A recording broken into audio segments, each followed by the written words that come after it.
Most people believe this one simple thing: whoever gets the most votes becomes president. That sounds logical. It sounds democratic. And it is completely wrong. In fact, the US election system is designed so that millions of votes can be cast and still not decide the winner. Today, I'm going to explain how US elections actually work, why the system exists, and the biggest myths people still believe about it. Stay till the end, because once you understand this, politics will never look the same again. Let's start with the most common misunderstanding. Myth: Americans vote directly for the president. Reality: Americans do not vote directly for the president. When people vote on election day, they are actually voting for a group of people called electors, not the president themselves. That's right, the president is chosen indirectly. This system is called the Electoral College, and it is the single most misunderstood part of US democracy.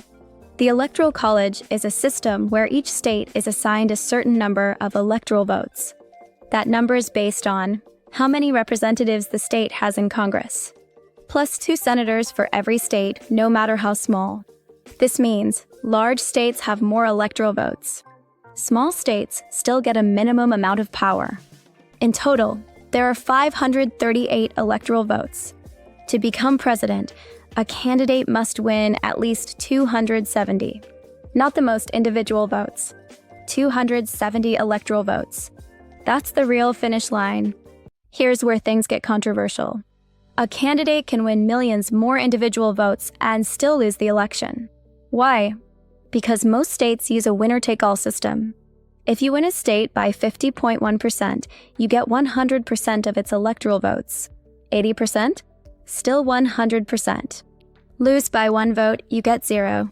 So elections are not about total votes nationwide. They're about where those votes are located.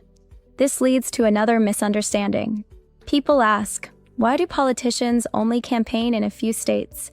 Because most states are already decided. These are called safe states. States that almost always vote the same way.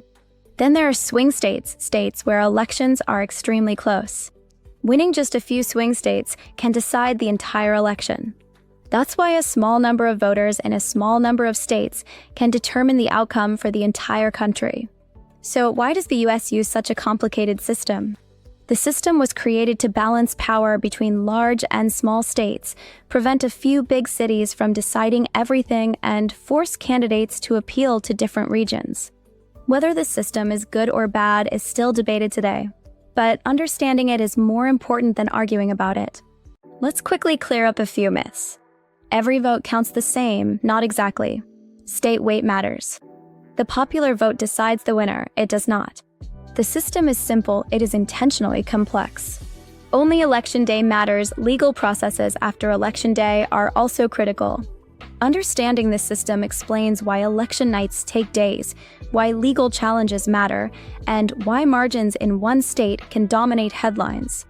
It also explains why campaigns focus on specific regions. If you don't understand the system, political coverage feels chaotic. Once you do, it starts to make sense. The US election system isn't broken by accident. It was built this way intentionally. You don't have to agree with it. But if you want to understand American politics, you must understand this system. If this helped you see elections more clearly, subscribe for calm, clear explanations without the noise. And comment below, what part of the election system surprised you the most?